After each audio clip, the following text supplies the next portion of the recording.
Sir ಏನು ಗೊತ್ತಾ, ಯಾಕೆಂದರೆ ಸರ್ 4ನೇ ಕ್ಲಾಸ್ ಓದಿದ್ದಾರೆ, ಇಂಗ್ಲೀಷ್ ಕೂಡ ಅಷ್ಟು ಚೆನ್ನಾಗಿ ಗೊತ್ತಿಲ್ಲ, ಹಿಂದಿ ಕೂಡ ಗೊತ್ತಿಲ್ಲ, ಬರೀ ಕನ್ನಡ ಗೊತ್ತು, ಆದರೂ ಕೂಡ ಫುಲ್ ಟ್ರಾವೆಲ್ ಮಾಡ್ತಾರೆ ಎಲ್ಲ ಜಾಗ ಅಲ್ಲಿ ಆರಾಮಾಗಿ, ಏನು ತೊಂದರೆ ಇಲ್ಲ. ಅವರು ಗ್ರೂಪಲ್ಲಿ ಕೂಡ ಕನ್ಫರ್ಮ್ ಮಾಡಿಲ್ಲ, ಅವರೇ ಜಾಗ ಹೋಗ್ಬಿಟ್ಟು ಅಲ್ಲಿಂದ ಏನು ಫುಲ್ ಪ್ಲ್ಯಾನ್ ಮಾಡಿಬಿಟ್ಟು ಅವರು ಎಲ್ಲಿ ಇಷ್ಟ ಹೋಗಂಗೆ ಆ ಥರ ಪ್ಲ್ಯಾನ್ ಮಾಡಿಬಿಟ್ಟು ಈಗ ಈ ಲದಾಖಲ್ಲಿ ಅವರು ಬಂದಿದ್ದಾರೆ ಅಲ್ವಾ ಸರ್? ಹೌದು, ಒಂದು 10 ಡೇಸ್ ಆಯಿತು ಟ್ರಿಪ್ ಶುರು ಆಗಿ. ಹೌದು. 10 ಡೇಸ್ ಟ್ರಿಪ್.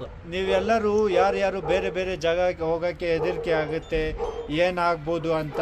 ಸೊ ಸರ್ ನೋಡಿ 4ನೇ ಕ್ಲಾಸ್ ಓದಿದ್ದಾರೆ, ಆದರೆ ಫುಲ್ ಯಾವಾಗಲೂ ಅವರು ಟ್ರಾವೆಲ್ ಮಾಡ್ತಾ ಇರ್ತಾರೆ. ಹೌದು, ತುಂಬಾ ಖುಷಿ ಆಯ್ತು ನಿಮ್ಗೆ. ಜಮ್ಮು ಕಾಶ್ಮೀರ ಆಗಿದೆ, ಚಾರ್ಧಾಮ್ ಆಗಿದೆ, ಸರ್. ಈಗ ಲೇ ಲಡಾಖ್ ಕಂಪ್ಲೀಟ್. ಸೂಪರ್. ಸೊ ಖುಷಿ.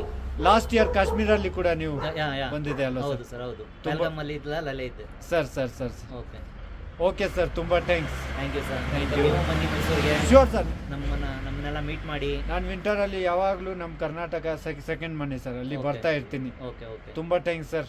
Okay sir, welcome. ಇನ್ನು ಇದು ಫಸ್ಟ್ ಡೇ, ಹೌದು, ವಾಪಸ್ ಹೋಗೋಕ್ಕಿಂತ ಮುಂಚೆ ಕೂಡ ಸರ್ ಇಲ್ಲಿ ಬರ್ತಾರೆ, ನಮ್ಮ ಮನೆಗೆ ಕರ್ಕೊಂಡು ಹೋಗ್ಬಿಟ್ಟು ಇನ್ನೂ ಒಂದ್ಸರಿ ನಾವು ಡೇ ಟೈಮಲ್ಲಿ, ಈಗ ಸ್ವಲ್ಪ ರಾತ್ರಿ ಲೇಟ್ ಆಯಿತು, ಡೇ ಟೈಮಲ್ಲಿ ಫುಲ್ ನಾವು ಇನ್ನೂ ಓಕೆ ಸರ್. ಒಂದ್ಸರಿ ಓಕೆ, ಸಿಗೋಣ sir. Okay sir. Okay, thank you so much.